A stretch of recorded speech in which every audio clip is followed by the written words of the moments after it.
Okay, good day class. Our lesson today is about motion in two dimensions. Science 10, Quarter 4, Module 2, Week 2. Let's understand, study the concept. So compare the moving ball in both Figure 1 and Figure 2. What do you notice? So dito daw, ito yung Figure 1 natin, ito yung bola, ang kanyang direction ay horizontal, moving to the right. Yung Figure 2 naman natin, ito, yung bola pababa, going downward. What do you notice? Correct. The ball in figure 1 is moving in constant speed in rightward direction. O ito daw, yung bola daw sa rightward direction, constant ang speed. Kasi kung mapapansin natin dito, 0 second, 1 second, 2 second, 3 second, 4 second. Yung constant yung kanyang speed. So 5 meters, 5 meters, 5 meters, and 5 meters. Ang kanyang speed ay 5 meter per second. Yun, meter per second. Kasi ito, 5 meter per second. So, ang takbo ng bola ay constant, 5 meter per second. Walang pagbabago. While in figure 2 is speeding up in downward direction. Okay? So, downward direction. Compare the acceleration of the ball in both figure 1 and figure 2. What do you notice? Okay, that's right. The ball in figure 1 has 0 acceleration. May acceleration ba dito sa sa horizontal direction ng figure 1? Wala. While the ball in figure 2 is constantly acceleration at the rate of 9.8 meter per second. Okay, pero dito daw constant yung kanyang acceleration. Paano na nasabing constant yung acceleration? Di ba pag acceleration ang ating unit of measurement ay meter per second squared. Pag velocity naman, yan, meter per second. Okay? So, yun yung pagkakaiba. Ngayon, bakit naging negative yan? Kasi nga, pag downward yung direction, negative. It's only the sign that correspond that the thing or ball is going downward. Okay? Pero wala namang kinalaman yan, negative na yan. Okay? So, direction lang yan. Pag going up, positive. Pag going right, positive. Pag downward, negative. Pag going to the left, negative. Okay? Is it possible to combine these two different motions of the ball? Yes. If we combine these two motions into one, the result is projectile motion, shown in figure 3. Okay? So, pag kinumbine natin ang x direction at y direction, x horizontal, y vertical, ang tawag dyan ay projectile motion. Projectile motion is a two-dimensional motion of an object called projectile following a curved path called trajectory. Okay, so ito yung natin, projectile motion. Dito siya nagsimula, dito siya natapos. At mapapansin nyo may mga dash arrow o dash line, ibig sabihin yan yung curve path niya.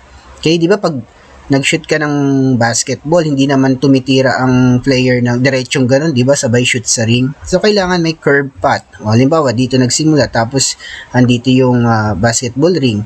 Pag sinut mo, pag ganun, di ba? So, curve path yun. Okay, curve. Tawag doon, trajectory. Ito, mula dito, ito yung trajectory niya. Okay? In figure 3, we can see that the horizontal velocity, Bx, of the projectile is constant in all points of the trajectory, while the vertical velocity, By, B sub y, varies in different points of the trajectory. Since the horizontal velocity is constant, there is no horizontal acceleration. Di ba nga, x and y, so, B, x, responds to horizontal basta may x. Sabay b, y, yung y sub y corresponds to vertical. So, ang bola, habang pinupunta sa trajectory, dumadaan siya ng x direction and y direction. So, habang wala namang bola, di ba, na pag sinut mo, nakalutang na lang sa ere, naka x direction. Wala namang bola na pag binato mo pataas, forever na lang siyang pataas, di ba? Ganun yon, unless nandun ka sa outer space, mangyayari yun. Wala ka naman sa outer space, nasa earth ka, kaya ang bola habang tinira sa ring, okay, Nagkakaroon siya ng X direction and Y direction. Kasi yung Y direction yung pagbagsak ng bola. Yung X direction yung pag-shoot mo ng bola punta dun sa trajectory. Na-gets? Okay, again, pag BX, B sub X, horizontal. Pag B sub Y, vertical. Okay? Two forces responsible to the motion of the projectile is the force that caused the initial velocity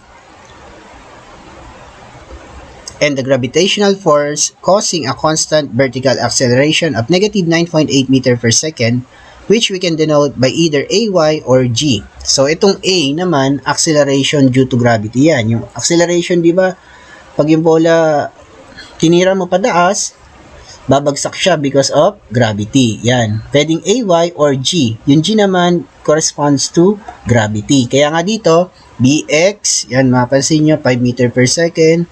BY, ito yung acceleration niya, negative 9.8 meter per second. Kasi nga, yung lahat ng bagay, bumabagsak because of gravity. At yung 9.8 is constant measurement ng ating gravity. Okay, negative 9.8. Bakit naging negative? Kasi pababa yung gravity, di ba? Kaya, sign lang yan ng negative. AX, acceleration X, horizontal. Wala namang acceleration na nangyari sa horizontal direction, kaya 0. Pero acceleration Y, okay, negative 9.8 meter per second. Kasi nga, ang gravity, ang dahilan kung bakit bumabagsak ang lahat ng bagay. Kaya, 9.8 meter per second. Okay? So, yun yan. Figure 3, object and projectile motion, combination of figure 1 and figure 2.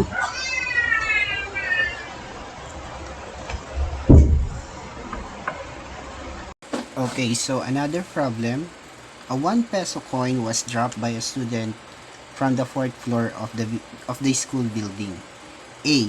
What is the coin's velocity at 1.5 seconds? B. What is the distance traveled in 1.8 seconds? And C. What is its velocity in 1.8 seconds? So, here, we have here a diagram. So, 4th floor yung building. Tapos yung student, dinrap niya yung coin doon sa baba mula 4th floor. So, yung kanyang initial velocity, dahil wala namang paggalaw doon sa taas pa, so 0 ang kanyang initial velocity. Ngayon, nung nilaglag niya na, ang magiging acceleration niya is acceleration due to gravity, which is constant. Again, pag pababa, negative ang sign. Kaya nga dito yung G natin, sa given, we have negative 9.8 meter per second. Always remember that the acceleration due to gravity is always 9.8 meter per seconds.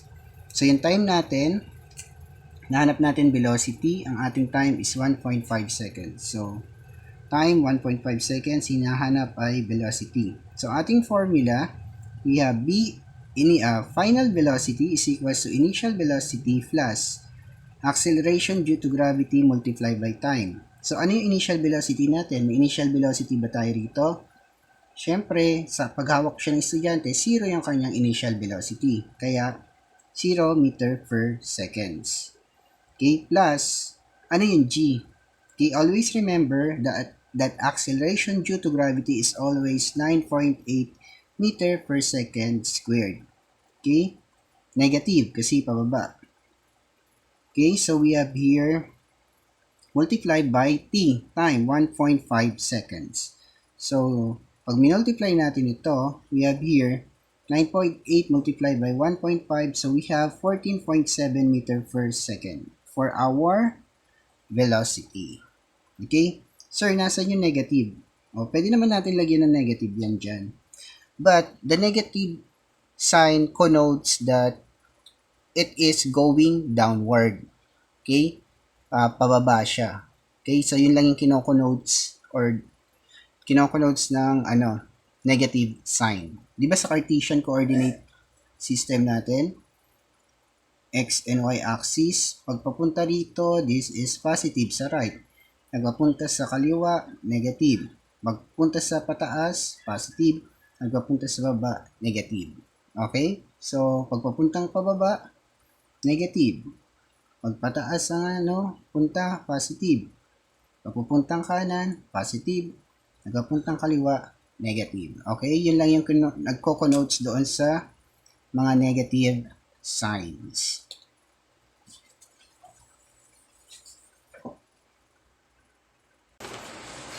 Okay, doon na tayo sa letter C. So doon tayo sa letter B. What is the distance traveled in 1.8?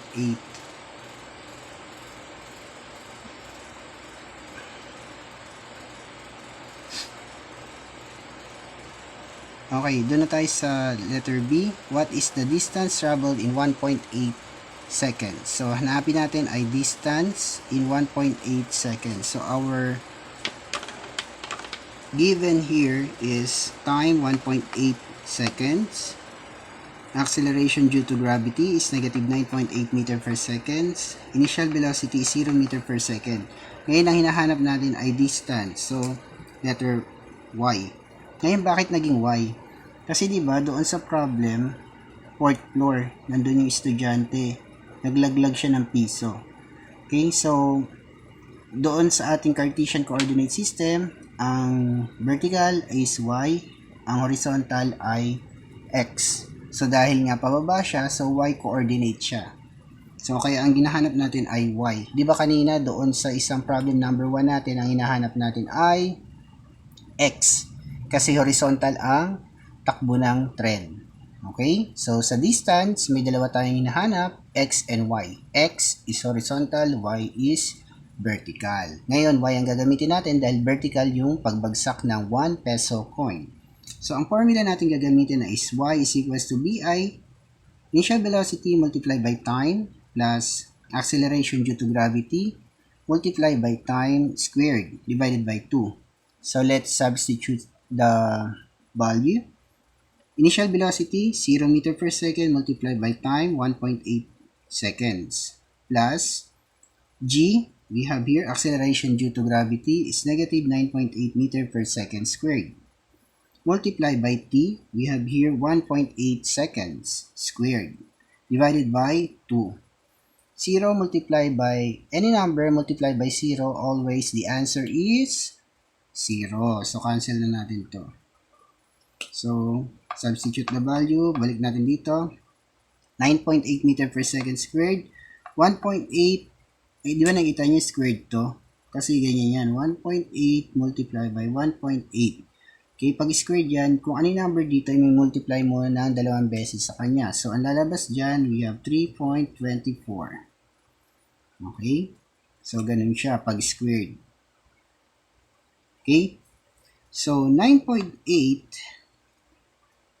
then also yung squared, yung s, di ba dito, lalagyan mo rin ng 2. Kasi nga, sa variable ng mathematics natin, di ba, pati yung mga variable, nilalagyan ng squared or ng number. Okay, so, 3.24 second squared. Ito naka-over. So, kakancelin natin to, cancel natin to. Kaya matitira ay meter. Okay, again, pag hinahanap ninyo ay distance, always remember, ang unit of measurement pag distance is meter. Pag velocity naman siya, meter per second. Pag hinahanap naman ay acceleration, meter per second squared. Okay? So, pag sa problem natin, pag hinahanap yung distance, laging ang unit ng measurement niya ay meter. Pag hinahanap naman ay velocity, meter per second. Pag hinahanap naman ay acceleration, meter per second squared. Yung gagamitin nating unit. Okay? So, 9.8 multiplied by 3.24, so we have 31.752 meter divided by 2. So, 31.752 meter divided by 2, so we have here 15.876 meter. Sa atin, ang gagamitin natin, hindi tayo magra-round off. Okay, yung kung anong ginamit natin, kung ano yung lumabas sa calculator, yun yung gagamitin natin. Doon kasi sa module ninyo, ang lumabas ay 16 meter. Bakit? Kasi itong ginawa niya, di ba? Pag 5 pataas, magdi-distribute na siya dyan ng 1. So, kaya naging 16. Pero sa atin, stick tayo rito sa lumabas sa ating calculator na 15.876 para precise tayo. Okay? Okay. Letter C. What is its velocity in 1.8 seconds? So, yung given natin, we have time 1.8 seconds. Okay, velocity initial, 0 meter per second. Yung kaninang na-solve natin sa distance is 15.876 meter. And yung ating acceleration due to gravity is 9.8 meter per second squared. Ang hinahanap natin is final velocity. Okay? So, dito sa pagsusolve ng ng acceleration, velocity, kailangan talaga i-analyze mo yung kung ano yung hinahanap. Kagaya nito, dito sa letter C, ang binigay niya lang na problem is 1.8 seconds. Tapos, velocity nahanap. So, final velocity, 1.8 seconds. Ngayon, dahil ang hanapin hinahanap natin is velocity final, ito yung equation niya. Ngayon, iisipin mo doon sa previous problem na ginawa mo, meron dyan nakalagay initial velocity. Wala naman ditong nakalagay sa problem, di ba? Pero dito sa mga diniscuss natin kanina, na merong initial velocity na 0 meter per second. Tapos, yung g, hindi naman dito given, pero ang acceleration due to gravity is always 9.8 meter per second. Tapos yung y niya doon, kanina nag-solve tayo ng y na distance, kaya kung may y dyan, yun yung gagamitin natin. So dito sa fourth quarter natin sa physics, kailangan i-analyze nyo talaga yung problem. Hindi lang siya basta-basta isosolve at kung ano yung nakalagay doon, yun lang yung hanapin nyo. Hindi, kailangan i-analyze and you need to think critically kaysa pagsusolve. Ganon din sa buhay. Hindi lang lahat ng bagay ay ibibigay sa inyo. Kailangan nyo ding pag-isipang mabuti. At mula doon sa pag-iisip nyo ng mabuti, doon nyo malalaman ang sagot. Oo, magkakamali. Pero doon sa pagkakamali, doon tayo matututo. Okay? So, let's substitute the value. So, final velocity squared is equals to initial velocity squared plus 2 multiplied by acceleration due to gravity and the distance y. So, ano ba yung acceleration initial velocity natin? So, we have 0 meter per second squared. Squared natin yon. Plus 2, ano yung acceleration due to gravity? 9.8 meter per second squared. Ano yung distance? So, y. Yung kaninang sinold natin, ang lumabas doon ay 15.876 meter. Okay? So, 0 multiplied by 0. So, 0, cancel. 2 multiplied by 9.8, ang lumabas ay 16.96 meter per second squared. Multiplied by 15.876 meter. Okay? Multiply natin to. Ang lalabas ay 311.1696 meter squared second squared. Paano naging meter squared? Hindi naman siya over yung m, di ba? Hindi naka-over na ganon. Okay? So, pag ganyan, yung variable na yan ay i-multiply natin. At yung variable nila doon sa superscript nila sa taas, i-add din natin. Kaya naging meter squared siya over second squared. Ngayon, tatanggalin natin yung squared dito sa BF or yung final velocity. So, papaano natin siya gagawin? So, i-squared natin both side. Okay? Kaya gagamit tayo ng square root. Kaya mapapansin nyo dito na wala na yung 2 kasi nag-square root na tayo. So, square root of 311.1696 meter squared second squared, ang lumabas ay 17.64 meter per second. Also, sa square root, kakancel nyo rin yan. Okay? Kaya ang lalabas ay meter per second. Always remember na pag distance, ang hinahanap ang unit of measurement, meter. Pag velocity, meter per seconds. Kaya meter per seconds yan. Pag acceleration, meter per second squared. Okay? So, sagutan na yung mga nalalabing number 2, and also yung let's analyze at let's create. Okay? Kung may mga tanong, magtanong lang sa akin at sasagutin natin yan ng sama-sama. Okay? Thank you and God bless you all.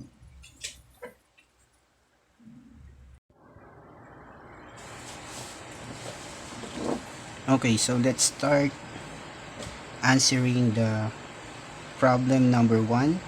So let me read the problem number 1. Starting from rest, the PNR train travels at a constant acceleration of 2 meter per second. So 2 meter per second. A, what is the train's velocity at 5 seconds? So velocity ang hinahanap in 5 seconds. In letter B, what is the distance traveled in 10 seconds? So sa letter B, distance traveled in 10 seconds. And letter C, what is its velocity in 10 seconds? So velocity uli, pero this time 10 seconds. So the given here are A is for acceleration, which is equal to 2 meter per second squared. Because in the sample problem, the acceleration is equal to 2 meter per second squared, while the time is 5 seconds. Then velocity initial is equal to 0 meter per second. 0 meter per second because the starting velocity is starting from rest. So when we are pertaining to starting from rest, it means its velocity is equal to 0. So, sa A, ang hinahanap natin ay velocity and 5 seconds. So, ang formula natin, ang hinahanap ay velocity final is equals to unknown. So, ang formula na gagamitin natin ay ito. Velocity final is equals to velocity initial or initial velocity plus acceleration multiplied by time. So, our solution, substitute the value. BF is equals to VI. What is the VI? We have here 0 meter per second. Acceleration, we have 2 meter per second. And time, we have 5 seconds. So, here, 0, let's multiply this. 2 multiplied by 5, so we have 10 meter per second. Then, we have here S squared and S. So, over yan. So, ang over or divided by, i-cancel natin yung isa. So, ang may iwan na S na lang ay 1. Okay? So, meter pa rin yan. So, may iting ang kanyang unit is 10 meter per second. So, our answer is 10 meter per seconds.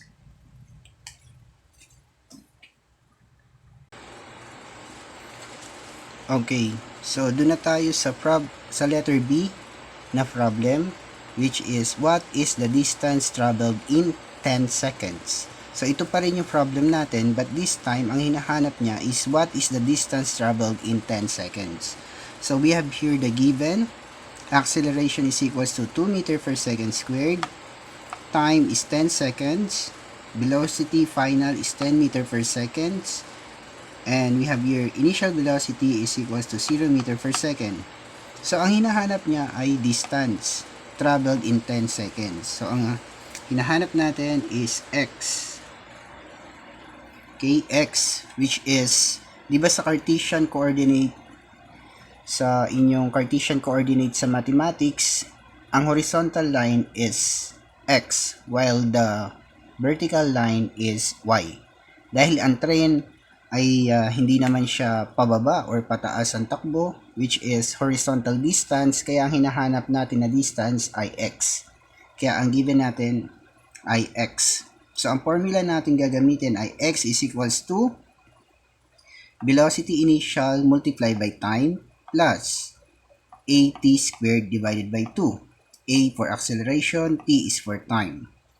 So, let's substitute the value. Bi, which is 0 meter per second, multiplied by time, which is 10 seconds, plus our acceleration is 2 meter per second squared, while the time is 10 seconds squared, divided by 2. So, 0 multiplied by 10 is equals to 0. So, cancel na yan. 10 multiplied by 10, kasi squared, di ba? So, yung 10 daw, ito, yung 10 daw, i-multiply natin sa 10. So, dalawa. So, 0, 0, we have 0, 1. So, we have 100. Okay?